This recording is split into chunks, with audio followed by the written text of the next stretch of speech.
پانچویں خوبی جو بیان کی گئی وہ یہ ہے کہ خود باعمل ہونا، یعنی جو بات دوسروں کو کہہ رہے ہیں، نیکی کا حکم کہہ رہے ہیں یا برائی سے روک رہے ہیں، اس پہ خود عمل کر رہے ہونا، یا برائی سے تو اس سے رکا ہونا خود۔ واعظ کو اول اپنی اصلاح کرنی چاہیے، کیونکہ نصیحت کا اثر اسی وقت ہوتا ہے جب کہ ناصح خود بھی باعمل ہو، ورنہ لوگ ہنستے اور مذاق اڑایا کرتے ہیں۔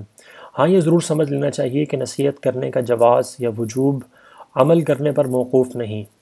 مطلب اس کا یہ ہے کہ نصیحت کرنے کا جو واجب ہے، اگر کوئی شخص عمل نہیں کر رہا تو بھی اس کو نصیحت تو ضرور کرنی ہی چاہیے۔ خود عمل نہ کرنے کی وجہ سے نصیحت کرنا، امر بالمعروف نہی عن المنکر کا کام چھوڑ کے بیٹھ جانا، یہ غلط ہے۔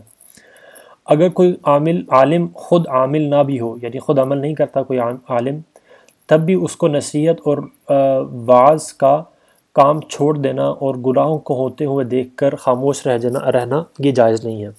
یہ اچھی طرح سمجھ لینا چاہیے کہ یہ خیال بھی ایک شیطانی وسوسہ ہے کہ جب تک خود پورے عمل کرنے والے نہ بن جائیں اس وقت تک دوسروں کو نصیحت کیا کریں۔ اگر ایسا خیال معتبر سمجھا جائے تو وعظ و نصیحت کا سلسلہ بالکل ختم اور دروازہ بالکل مسدود ہو جائے گا۔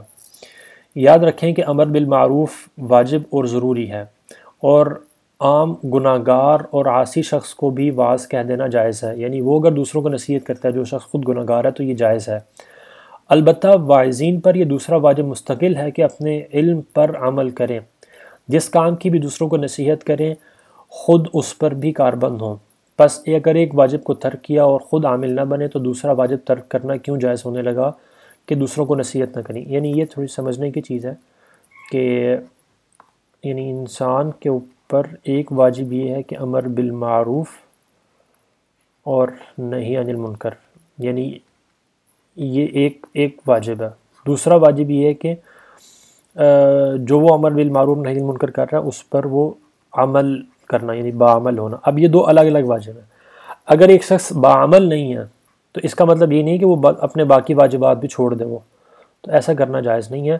ہاں، یہ ضرور ہے کہ جب تک وہ باعمل نہیں ہوگا، اس کی بات کا کوئی اثر نہیں ہوگا اور لوگ اس کا مذاق اڑائیں گے تو اس سے کوئی زیادہ فائدہ نہیں ہوگا وہ۔